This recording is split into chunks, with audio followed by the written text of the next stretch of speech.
Saigon, April the 30th, 8 o'clock. The last American helicopter on the roof of the American embassy prepares to lift off the last of the evacuees fleeing before the advancing communist armies. This scene, in fact every scene in this report, was filmed by a UPITN camera team who chose to remain behind in the beleaguered capital to record the final victory of the Viet Cong and North Vietnamese in South Vietnam. The American airlift only took a fraction of those who wanted to leave, and for hours after the last departure, scores of people still crowded onto the embassy roof in the vain hope of rescue. One of them was an American employer who tried to get all his staff out. I had one select man that should definitely have left. I was waiting for him. He's sitting up here now, and here we are. How do you rate the chances? Negligible now. Do you think the last ones have gone? I think they're all gone. I don't think these people up here are committing suicide staying up here, but what can you do? Those who failed on that last day to get a place on the helicopters and who had reason to fear the communist takeover made for the only route that still offered a chance of escape, the Saigon River. Hundreds scrambled in panic onto any boats they could reach, not caring how they got aboard or what they left behind.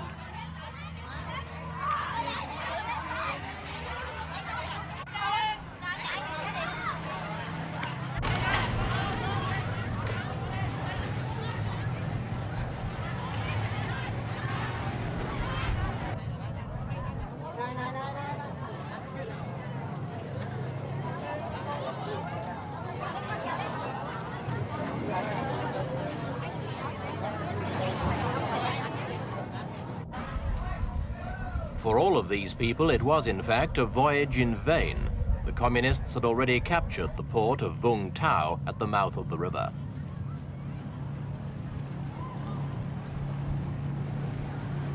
By an ironic coincidence, as the overloaded ships cast off, their passengers watched helplessly as the last flights of American helicopters passed overhead, making for the certain safety of the American fleet out in the South China Sea.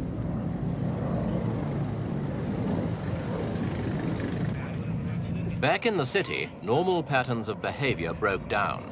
In a climate of every man for himself, American homes, offices, and stores were looted of everything. The American embassy was ransacked in a matter of hours, despite a government warning that looters would be shot on sight. What wasn't worth taking was simply junked on the streets.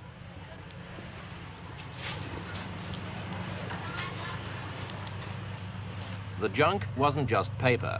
The streets were also littered by small arms and other items of military kit thrown away by South Vietnamese soldiers. The discarded equipment even ran to tanks, some damaged, but some also abandoned intact by their crews as they fled before the communists. The South Vietnamese army began to disintegrate.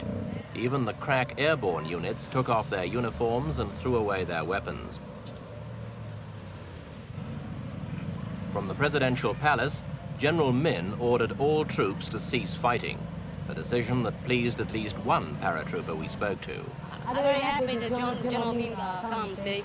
So I see very happy. I cannot say anything now. You think it's right to stop Yeah, that's fighting? right, yeah. Because the Vietnamese people all the fight, but more than 25 years now. So now we don't stop fighting, you know.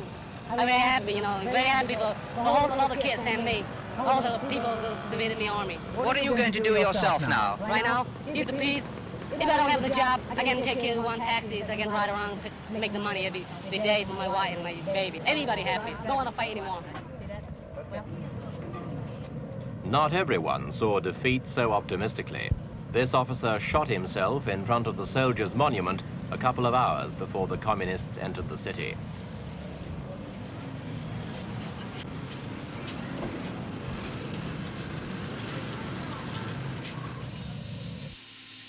And then, shortly after midday, came the climax of 30 years of fighting. The first North Vietnamese troops entered the city, packed into trucks that flew the red and blue flag of the Communist Provisional Revolutionary Government, the PRG.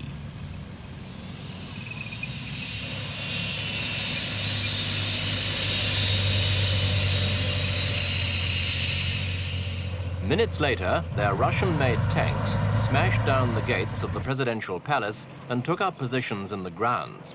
There was no resistance. South Vietnamese troops were soon flushed out and surrendered without a fight. So, on its final day, the communist offensive ended without bloodshed, but with a display of potential firepower that impressed even the most jaded observers of the war.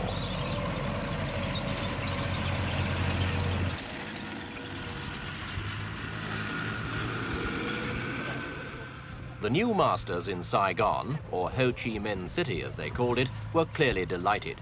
It had been a very disciplined arrival, the result of careful and detailed planning in which every unit knew precisely where to go and what to do, and it had all gone without a hitch.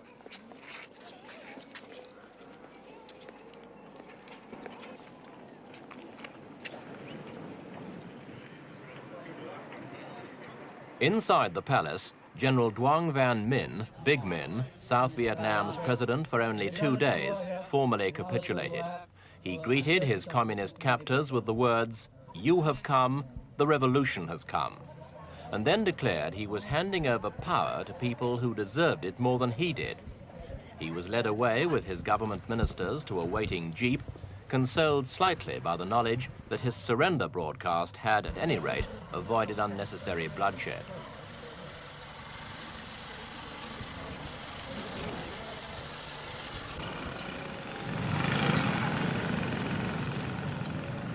For the rest of the day, North Vietnamese and Viet Cong troops marched steadily into Saigon, hardened regulars in jungle battle dress, some pushing bikes, others in the more casual uniforms of guerrilla fighters. They were a disciplined force. Among the thousands who arrived, there wasn't a single reported case of theft, drunkenness, rape, or shooting.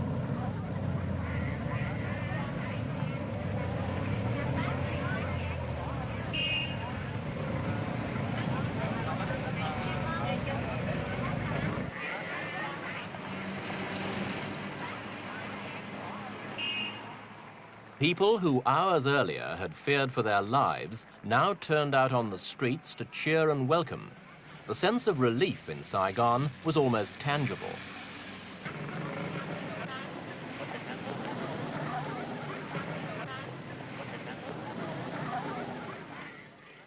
The victors seemed as concerned to win the cooperation of the vanquished as the vanquished were to give it.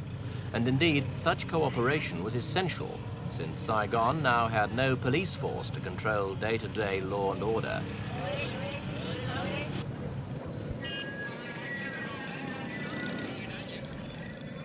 The relaxing of tension made for an almost holiday atmosphere as the celebrations of victory got underway.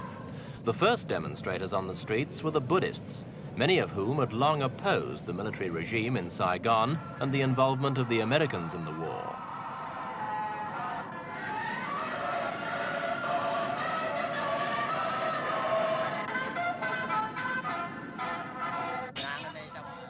Other groups soon followed, and the city returned almost to normal within 48 hours. The new rulers issued warnings that looters would be shot, and the lawlessness of the last days of South Vietnam ceased immediately.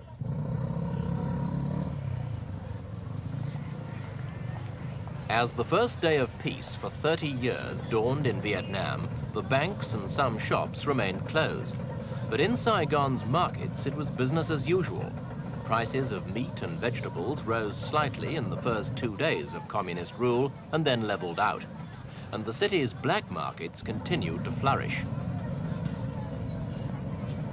There were, of course, some changes. In the main market, traders were quick to peddle a new line in flags.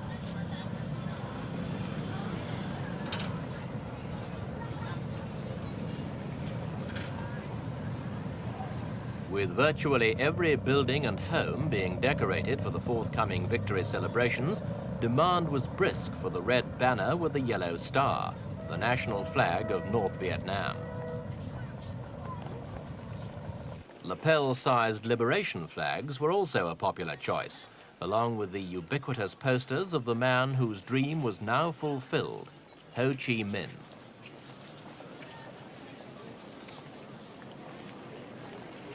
Though there were few immediate supply problems, the long-term future is not so secure. Saigon may, for example, become a city of bicycles like Hanoi and Peking. Petrol is scarce and costs the equivalent of up to $10 a gallon on the black market. Since nearly all South Vietnam's needs were previously met and paid for by the Americans, fuel is certain to become even more scarce and expensive, and it can't be long before most of Saigon's Hondas are driven off the streets.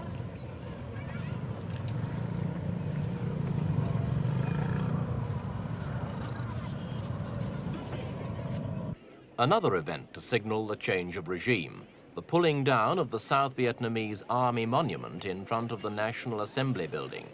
It was never a popular statue with the people of Saigon. The cynics used to say it showed an American soldier pushing his South Vietnamese counterpart in front of him into battle. Its destruction was ordered by the new city government, and scores of people turned out to chip away at the two huge cement figures.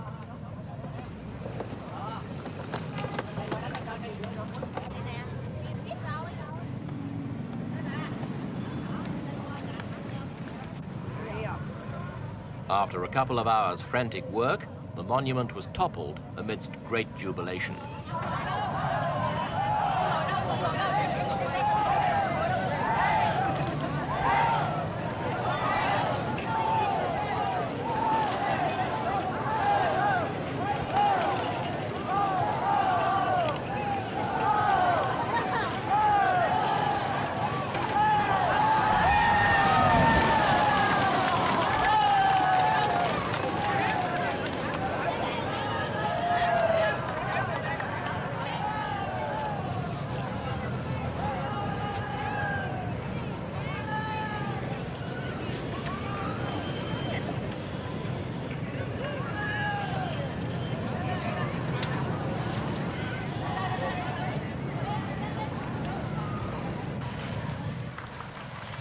Two weeks after the communist takeover, some schools reopened.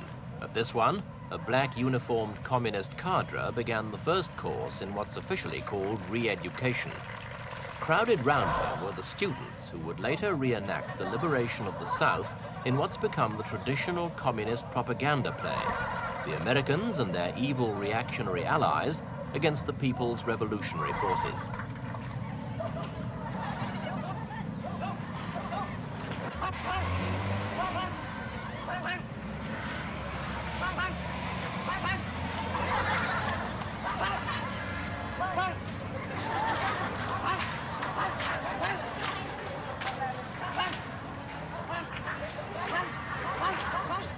Other instructors were drilling children in rehearsals for the parades and demonstrations that would form a large part of the official victory celebrations to be spread over 3 days. In the past, many students avoided conscription, especially if their fathers had enough money to bribe the right officials. But Hanoi was calling the tune now, and everyone had to march to it.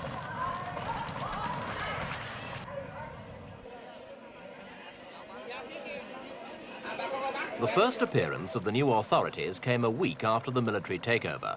From the balcony of the presidential palace, members of Saigon's Military Management Committee addressed a mass rally of troops assembled to celebrate not only their own recent victory, but also the 21st anniversary of the defeat of the French at Dien Bien Phu. About 30,000 people turned out to watch.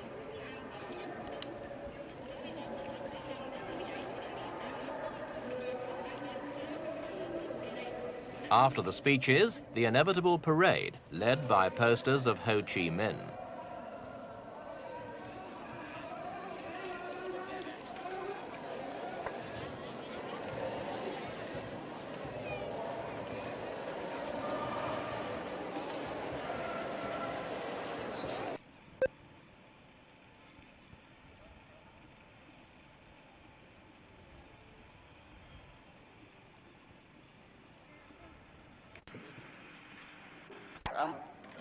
Thưa các bạn, ladies, gentlemen and friends,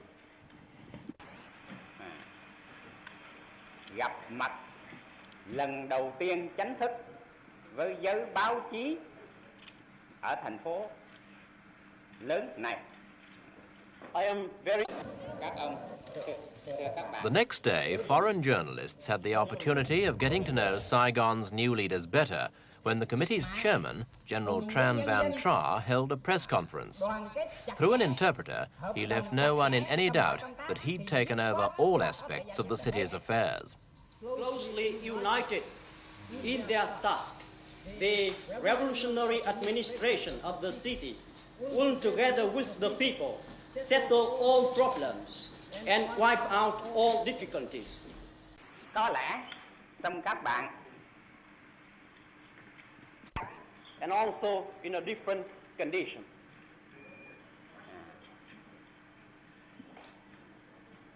I believe mà lực lượng võ trang nhân thành phố Sài Gòn Gia Đình đã giải phóng thành phố như thế nào? you friends Các bạn đã được chứng kiến những giờ phút lịch sử đó ở thành phố Sài Gòn Gia Đình này, cũng như có thể có một số các bạn được chứng kiến ở những nơi khác nữa. Những điều đó đã kết thúc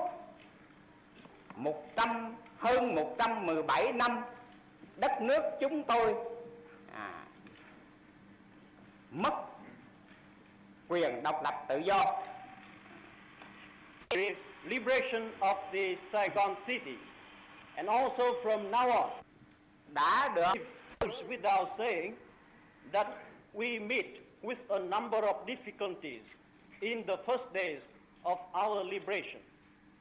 nhưng năm chiến tranh, But the attitude of the people here towards the provisional revolutionary government of the Republic of South Vietnam, the armed forces of the people, khi mà nhân dân đã ủng hộ, khi mà nhân dân đã nắm được cái quyền làm chủ của mình, thì when there is the people's support, when there is the people's determination, all obstacles will be wiped out.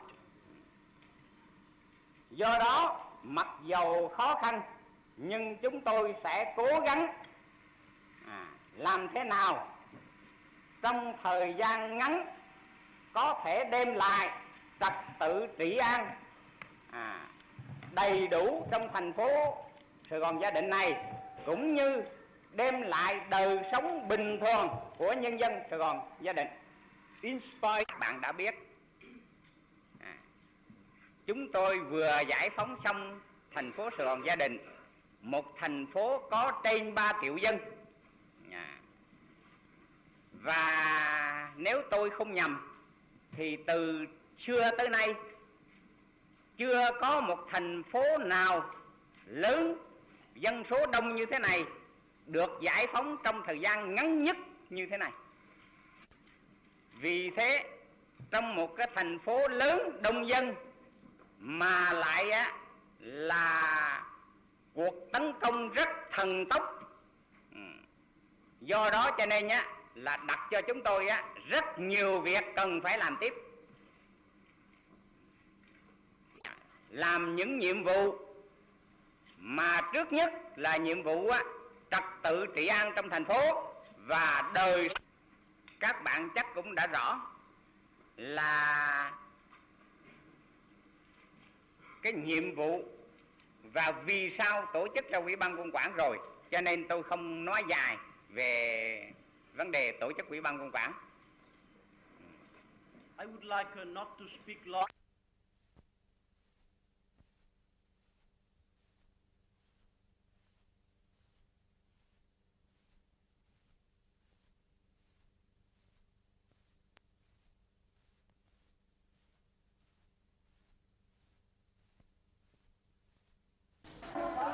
A week later, another rally introduced the Provisional Revolutionary Government itself. On the balcony, the North Vietnamese Army Chief of Staff, and next to him, the PRG's #1, Huyen Tan Pat. Then came North Vietnam's Le Duc Tho, who negotiated the Paris peace agreements, and Madame Binh, the PRG's foreign minister. All of them looked highly pleased as North Vietnamese tanks led the victory parade.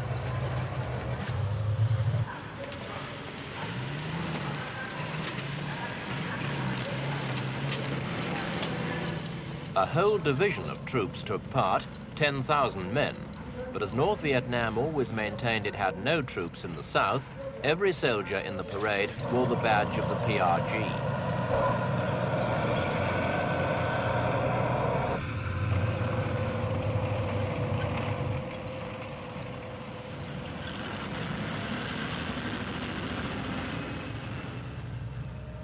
As the parade of hardware went on, the overriding impression was one of finality, that the communists had established beyond all question a tight and unopposed control over the land and people that had suddenly become theirs.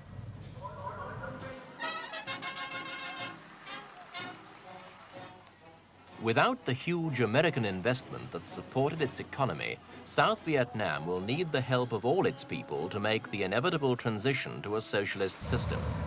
And though the conquerors will brook no political opposition, they will probably hope for genuine cooperation as they move away from the art of war and towards the less spectacular but more complex art of government.